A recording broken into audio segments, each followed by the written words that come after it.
Copa আমেরিকার আগে ব্রাজিলের দুর্বলতা কোথায়? ব্রাজিলের হাতে সবসময় থাকে অসাধারণ প্রতিভা।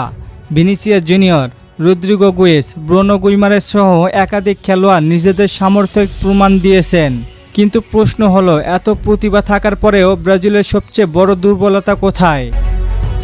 আমার মতে সবচেয়ে বড় প্রশ্নটা হচ্ছে দলের ভারসাম্য নিয়ে। কারণ ব্রাজিলের আক্রমণ ভাগ নিয়ে যতটা আলোচনা হয়, মাঝমাঠ ও রক্ষণ নিয়েও ততটাই চিন্তার জায়গা রয়েছে।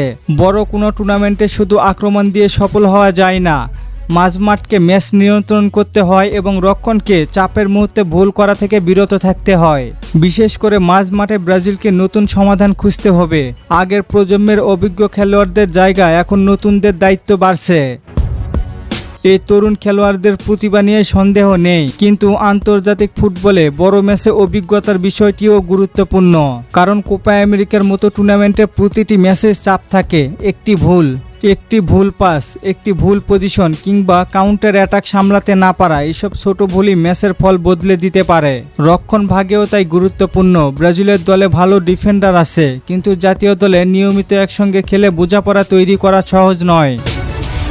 নতুন কোচিং পরিকল্পনা ও নতুন খেলোয়াড়দের সঙ্গে একটি শক্তিশালী ডিফেন্সিভ কাঠামো তৈরি করতে সময় লাগে। অন্যদিকে ব্রাজিলের সবচেয়ে বড় শক্তি হতে পারে তাদের আক্রমণ ভাগ। ভিনিসিয়াস জুনিয়রের মতো খেলোয়াড় যে কোনো মুহূর্তে ম্যাচের চেহারা বদলে দিতে পারে। কিন্তু প্রতিপক্ষ যদি ভিনিসিয়াসকে আলাদা করে আটকে রাখে, তখন অন্যজন আক্রমণ ভাগের খেলোয়াড়কে দায়িত্ব নিতে হবে। অর্থাৎ ব্রাজিলের কোনো একজন তারকার উপর নির্ভর করলে চলবে না, পুরো দলকে একসঙ্গে কাজ করতে হবে। আর এখানেই কার্লো আনচেলত্তির সবচেয়ে বড় পরীক্ষা। তাকে এমন একটি দল তৈরি করতে হবে যেখানে তরুণ, প্রতিভা, অভিজ্ঞতা এবং কৌশল সবকিছুর মধ্যে সঠিক ভারসাম্য থাকবে।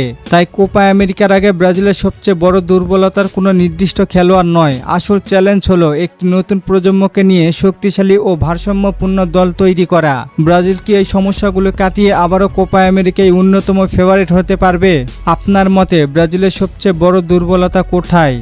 মাঝমাঠ, রক্ষণ নাকি অভিজ্ঞতার অভাব? জানিয়ে দিন কমেন্ট করে।